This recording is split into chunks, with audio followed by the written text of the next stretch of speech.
शिवराज जी, मध्य प्रदेश में हाल ही में असेंबली के चुनाव हुए थे।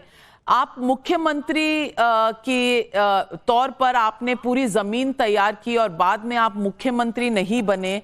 आज आप लोकसभा के लिए लड़े हैं, फिर भी क्लीन स्वीप है।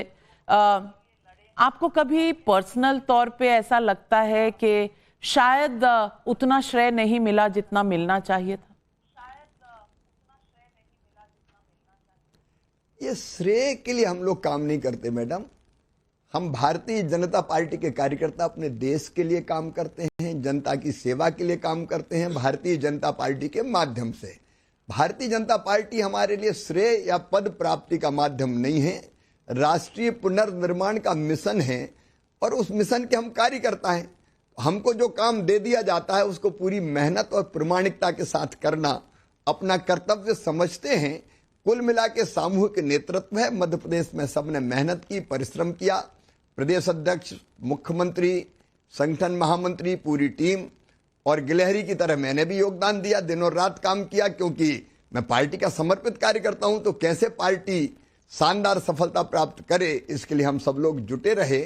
हम श्रेय की लड़ाई में नहीं पड़ते, अपना काम करते हैं, क्योंकि जीवन की धन्यता इसी में है कि जिस लक्ष्य के लिए अपने आप को आपने समर्पित किया है उसके लिए आप जितनी क्षमता है आप में पूरी झोंक के काम करते रहे। शिवराज जी, आपने गिलहरी की तरह दक्षिण के कई राज्यों में भी इस बार बहुत कैंपेनिंग की। आपके लिए पर्सनली ये कितना सेटिस्फैक्शन का विषय है कि वहां पर बीजेपी को जो कह रहे थे कि दक्षिण में साफ, उत्तर में हाफ, कहीं ना कहीं बीजेपी ने एक पॉइंट तो रजिस्टर किया है?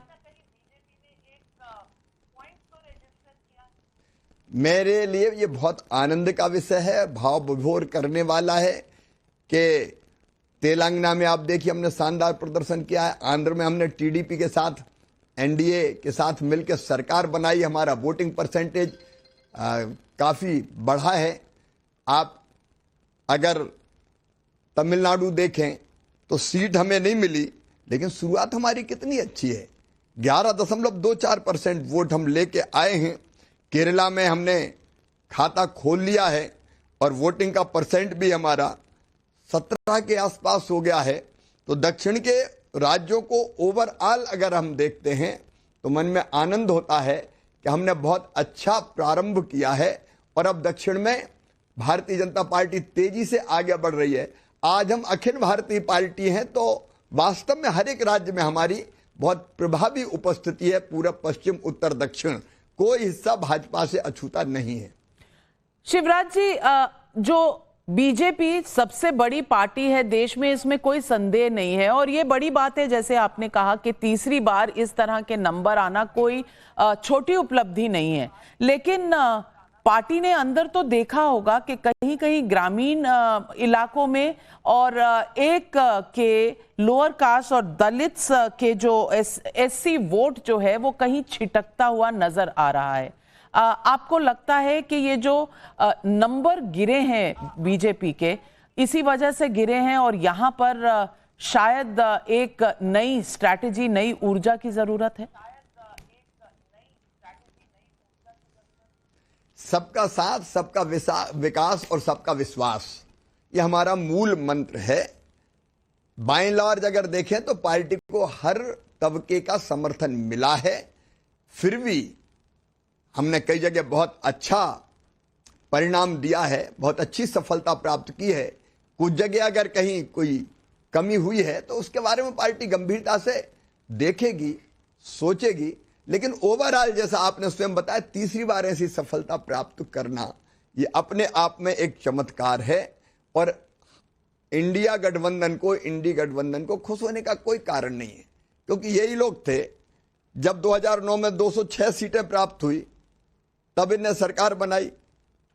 अगर 2004 में मैंने 145 सीट का आपको बताया, 1991 में भी देखें तो 232 सीट कांग्रेस को मिली थी। हमारी सीट तो उससे कहीं बहुत ज्यादा है।